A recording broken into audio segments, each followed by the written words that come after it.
Moçada, o Clube dos 40 hoje vai para as terras geladas do Canadá, onde tem graça sob pressão. Solta a vinheta.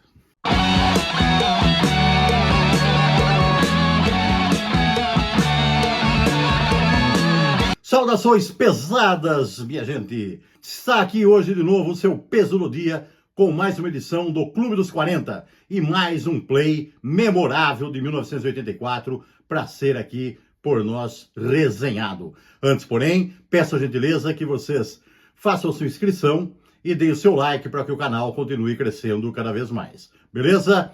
E quem hoje que vai aparecer aqui no Clube dos 40? Bom, para quem é Rush maníaco, já deve ter sacado aquela deixa que eu dei lá no começo, né? Olha aqui, ó. Crazy Under Pressure. Play do Rush de 1984, que está agora completando 40 anos. Um play fantástico, incrível, mas alguns não o compreendem muito bem. Alguns o criticam, alguns torcem o nariz, mas é um grande play que nós vamos analisar agora. Por que alguns o criticam? Por que alguns torcem o nariz? O que acontece aqui?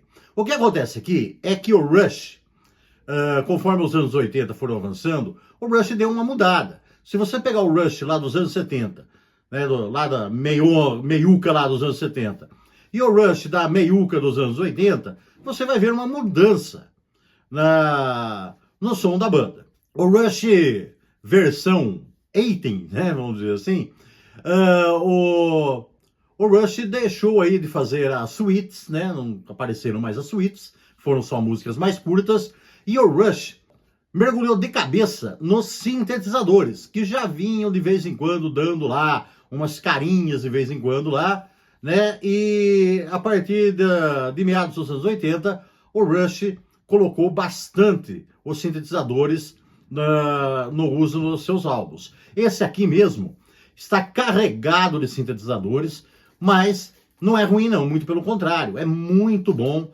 Mais uma vez mostra todo o virtuosismo desses três músicos fantásticos aí que fizeram parte do Rush, né? O Geddy Lee no baixo, vocal e teclados, o Neil Peart na bateria e o Alex Lifeson na guitarra. Além daquele esquema que eles faziam de composição, né? Em que o Neil Peart escrevia as letras e o Alex Lifeson e o Geddy Lee faziam as músicas. Mas aqui, além de tudo isso, eles mergulharam também nos sintetizadores. Todos eles tocaram lá os seus sintetizadores e o Neil Peart, no caso, a sua percussão eletrônica, né? Aliás, a música Red Lances tem um xilofone eletrônico que eu vou te contar, hein? É de cair o queixo, ficou muito bom. E os sintetizadores comeram solto aqui por esse disco. E levou o Rush, então, essa nova fase do Rush, se aproximar muito dos grupos New Age. Os grupos New Age eram assim chamados os grupos do neoprogressivo, né? Os grupos progressivos que foram surgindo ali pelos anos 80, depois daquele grande auge do progressivo lá no final dos anos 60 e até meados dos anos 70, quando o gênero ficou um pouquinho mais esquecido e começou a ressurgir depois dos anos 80 com novas bandas que foram chamadas de New Age. Mas o Rush, além desse New Age aí, além de aderir, né, a essa sonoridade mais eletrônica aí dos grupos neoprogressivos, o Rush também se aproximou da New Wave aqui. Sim, sem torcer o nariz, o Rush teve sim alguns toques de New Wave nesse disco aqui, nessa fase, né, que se prolongou depois para discos posteriores, como os demais aí, o Power Windows, o Hold Your Fire, o Roll the Bones e por aí vai, o Preston, né, e por aí vai. Mas isso não ficou um defeito pro Rush, não. Eles tiraram de letra, eles fizeram músicas fantásticas, discos fantásticos. Esse disco aqui é maravilhoso e ele chega aos 40 anos aqui, muito atual, né, exatamente até por causa dessa grande dose de tecnologia que ele usou aqui. É claro que ele é diferentão do Rush dos anos 70.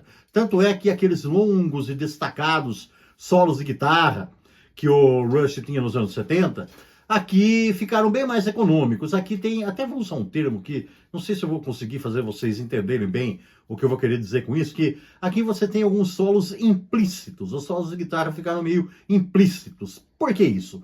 Porque no meio dos sintetizadores, a guitarra sintetizada, os solos não ficaram assim tão destacados, né? Eles apareciam ali como parece que mais uma parte do andamento, com os sintetizadores dando a impressão de serem mais instrumentos tocando juntos. Mas ficou legal, ficou bem legal. Se você for ver os solos mais explícitos do Rush, né? Como a gente tinha antes, só na última música praticamente que ele apareceu no Between the Wheels, né? Que tem um solo aí bem solão de guitarra, bem tradicional mesmo do rock pesado. Mas ficou muito legal, tem grandes músicas aqui, ó, eu acho que vocês devem se lembrar, lá no comecinho, eu acho que no nosso primeiro vídeo, eu falei que existem as músicas clássicas e tem alguns clássicos, eu tenho alguns clássicos particulares, né? E se você não viu esse primeiro vídeo, vai lá e dê uma espiada, tá? E nesse disco aqui tem um desses clássicos particulares que eu coloco. A música Red Sector A. Eu acho essa música incrível, fantástica, não tenho o que dizer. Aquele andamento de bateria, o baixo maravilhoso, a guitarra com sintetizadores e tudo, a despeito da letra extremamente sombria que ela tem, que ela fala de campos de concentração, a música é incrível, é fantástica, é de cair o queixo. Adoro, adoro, adoro, adoro. Recomendo para todos. Olha, é uma música maravilhosa. E ela cita na letra, inclusive, ela fala de unlucky ones.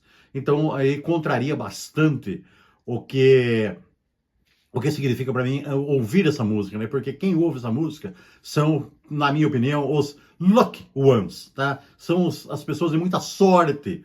É muita sorte você ter a condição de ouvir uma coisa tão incrível como essa música, como esse disco, como essa banda Rush, que sempre foi uma banda maravilhosa, sempre fez coisas fantásticas. Esse aqui é mais uma página dourada na história do Rush e mais um grande representante aí do nosso Clube dos 40, que vem aqui para nós comemorarmos mais esse aniversário do rock and roll e que, como eu costumo dizer para vocês, que fique por mais 40 milhões de anos. Recomendado demais.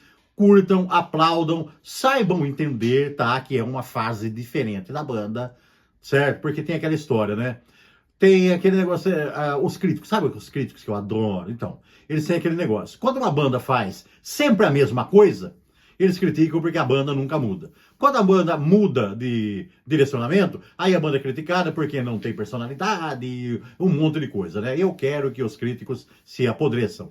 O Rush deu uma mudada, sim. Era maravilhoso, mudou e continuou maravilhoso. Por que não? Então esse disco aqui, ele tem até uma situação assim dupla, né? Ele é um disco, se você colocar ele lá e deixar ele rolando como música ambiente, ele rola legal e ele dá um ambiente legal. Se você prestar bem atenção, ele fica muito legal também, porque você descobre muitas nuances e muitas coisas fantásticas aqui. Por exemplo, o Rush, nesse disco aqui, ele continua com as suas características, ele não perdeu todas as suas características. Ele continua com aquelas características dos ritmos quebrados, dos andamentos quebrados, dos tempos quebrados, essa quebradeira toda aí de ritmos e de tempos que sempre caracterizou o Rush e sempre fez essa banda ser assim diferenciada, né? Levando a loucura os que ousam tentar tocar suas músicas, né? E enaltecendo aqui o virtuosismo dos seus componentes.